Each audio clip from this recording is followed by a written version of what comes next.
तारा भांग के सवाद में तमाचा हो, बड़ी ताजा हो। इतना उसका बेहतरीन धुन बनाया गया है कि 100 बार अगर बजेगा तो 100 बार आप सुनिएगा। जी हाँ दोस्तों, हम आपको बता दें खेसारी लाल यादव जी का एक दिन पहले एक गाना आया था, जिस गाने का नाम था भांग के स्वाद। पहले आम का स्वाद आया, उसके बाद में भांग का स्वाद।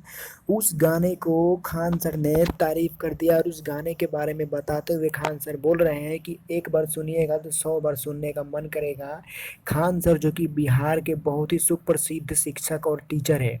दोस्तों, खेसारी लाल यादव जी का ये आम के स्वाद के बाद में भांग के स्वाद गाना जो आया, ज़बरदस्त गाना है। और इस गाने के बारे में आप क्या कहना चाहेंगे, प्लीज़ हमें कमेंट करके ज़रूर बताएं। अगर वीडियो अच्छी लगे तो लाइक करें और चैनल को सब्सक्राइब करें, ताकि हम एक से बढ़ के एक वीडियो आपके लिए लेके आते रहें। बस आप लोग अपना प्यार आशीर्वाद इसी तरीके से बना के रखिए हर एक वीडियो में, जिससे कि हम कुछ करने की कोशिश करें। Thank you.